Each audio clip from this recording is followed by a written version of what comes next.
Hey everyone, it's Matt, aka Tech Ranger, and today we're going to be jumping back into Skyrim and taking a look at some quality of life / gameplay mods on the Xbox. For a game as old as Skyrim is, there's still a lot of new mods getting ported over to console. Went through about 100 pages or so of mods, and I think these are some of the cooler ones, at least for my list. And hopefully by the end of this video you can determine whether or not it's worth checking out for you. With that out of the way, leave a like down below if you enjoyed the video, comment with any questions, but let's take a look at some more cool mods for Skyrim on the Xbox.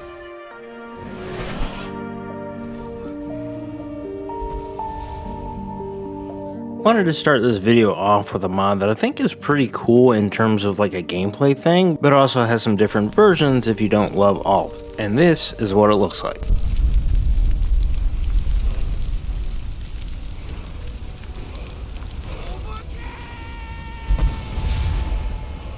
That's pretty cool, right? So that is the Cinematic Dragon Soul Absorption mod. This makes it so when your player character absorbs a dragon soul, they float up into the air, scream, and boom, you have your dragon soul in a pretty cool looking sequence. Few things to mention with this one. You have to be the one that actually hits the dragon, so if it just dies from something, you're not going to get the soul, especially if Mirak actually steals it if you own the Dragonborn expansion. If you happen to be in first person when this animation goes into effect, it can look a little weird as well. The different versions of this mod are like quality of life features essentially for the mod. For example, if you like the animation but not necessarily a fan of the scream, you can just download a version like that. If you're playing as a female character, you want a scream that matches your character, you can do it that way.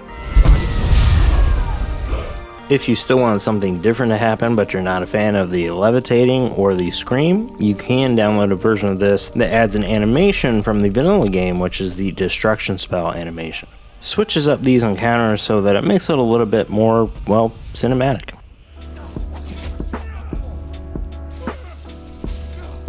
This one might be one of those mods that kind of teeter on like not being super immersive, but it is a video game after all, and what's more video gamey than red health bars on enemies, specifically when it's above their heads. And that's where this mod comes in. It's actually a requirement to have the original version of this, the EHI Redux, which was a mod that allowed you to add these red health bars above enemies' heads and then also have the level to the left of that. I really like the idea of that. I just wasn't a huge fan of the way the health bars actually looked. So this version of the mod will make it so that the health bars look more like the vanilla health bar that was in the game. So instead of at the top of the screen, it's above the heads. You may notice 2 health bars on the screen, and we'll take a look at that in a moment. I think for me, when you're fighting a bunch of different enemies at once, crowd management can be a bit of an issue. You're not really sure how much damage you've done to one or the other, so this helps with that, but then also adds a nice visual flair to the combat. If you're currently using a user interface mod that adds the health bar in a different spot or moves it, you're going to see the health bar in 2 spots. Since I use a version of Nordic UI, it actually moves the health bar for the enemy in the middle of the screen, so it looks a little bit awkward. There's a chance you're not using Nordic UI like I am, so you can turn off the health bar. It would just kind of negate you using this other version of EHI.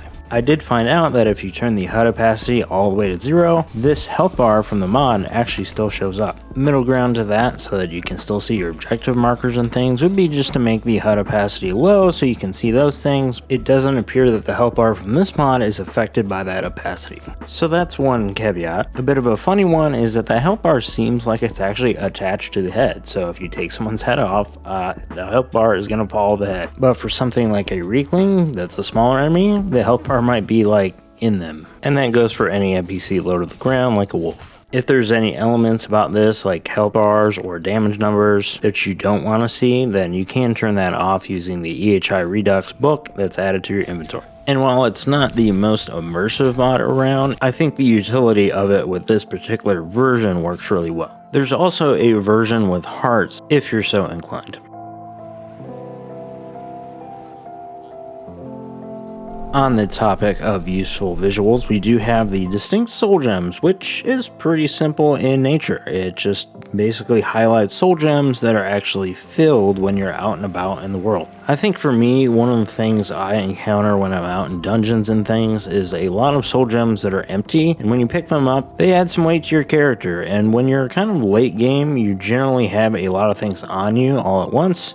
That 10 pounds of soul gems that you have may not be necessary to have if they're not all full. So while finding empty gems is useful so you can actually fill them up, it might be something worth having just so you can know which is filled and what's not, so you can determine whether or not you actually want to pick up these gems when you're pretty tight on space. This is one, if you're starting a new playthrough especially, that would be really handy to have. For me, I find it helpful enough that I'm not sure that I would want to start a new game without it.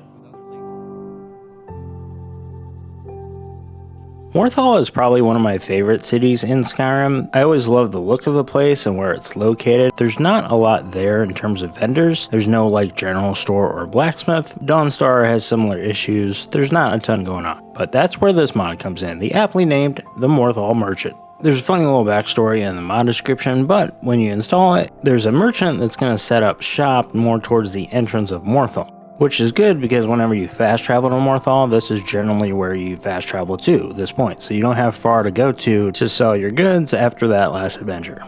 So Brian here, in terms of the game, does function as a regular blacksmith merchant. He seems to have a pretty sizable inventory of things, so depending on where you're at in the game, you might notice some different things here that you may have not seen in your game. If you got the Anniversary Edition, or have any of the Creation Club stuff, specifically the horse armor, you can also use this merchant to outfit your horse with armor. A quality of life mod that is, well, really helpful. As far as horse armor, I'm not sure.